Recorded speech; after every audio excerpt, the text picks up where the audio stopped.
نحمده ونستعينه ونستغفره ونعوذ بالله من شرور أنفسنا وسيئات أعمالنا.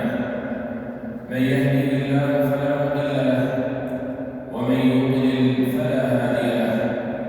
أشهد أن لا إله إلا الله وحده لا شريك له، وأشهد أن محمدا عبده ورسوله أرسله الله رحمة للعالمين، فشرح به الصدور وأنار به العقول وفتح به أعينا عميا وآذانا صما وقلوبا غلفا، صلى الله عليه وعلى آله وصحبه وسلم تسليما كثيرا إلى يوم الدين. أما بعد، فإن أصدق الحديث كتاب الله، وأوثق العرى كلمة التقوى، وخير الملل ملة إبراهيم، وأحسن القصص كلام الله، وأفضل الهدي هدي محمد صلى الله عليه وسلم، وشر الأمور محدثاتها، وكل محدثة بدعة، وكل بدعة ضلالة. عباد الله، الدنيا متاع الغرور وميدان الامتحان والابتلاء، والآخرة هي دار البقاء والحساب والجزاء.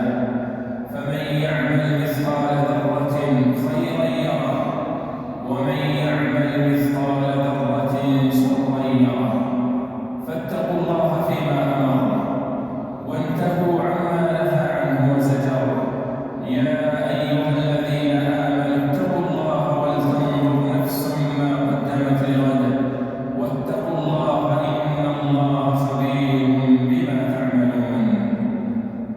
معاشر المسلمين، إن أجزاء الزمان متشابهة في الظاهر، لكن الله فضل وعظم بعض الأوقات، وجعل فيها مزيدا من الخصائص والبركات. ففضل على جميع الليالي ليلة القدر، وما أدراك ما ليلة القدر؟ ليلة القدر خير من ألف شهر. وفضل يوم الجمعة ويوم عرفة على سائر الأيام، وجعل رمضان أفضل الشهور، حيث أنزل فيه القرآن وفرض الصيام. وعظم حرمة الأشهر الحرم بنص القرآن، وحذر من انتهاك حرمتها فقال: إن عدة الشهور عند الله 12 شهرا في كتاب الله يوم خلق السماوات والأرض، منها 4 حرم، ذلك الدين القيم، فلا تظلموا فيهن أنفسكم.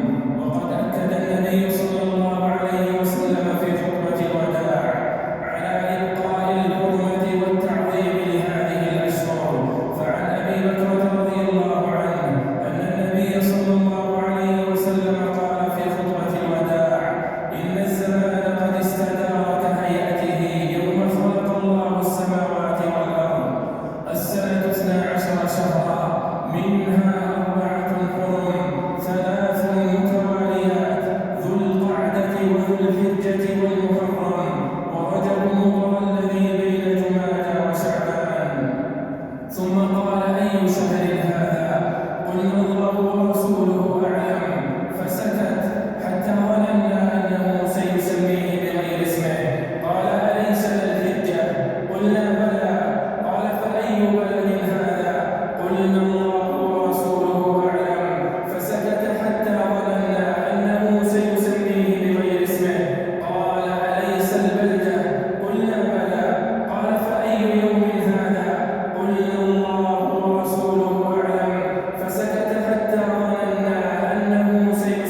الذين يكسبون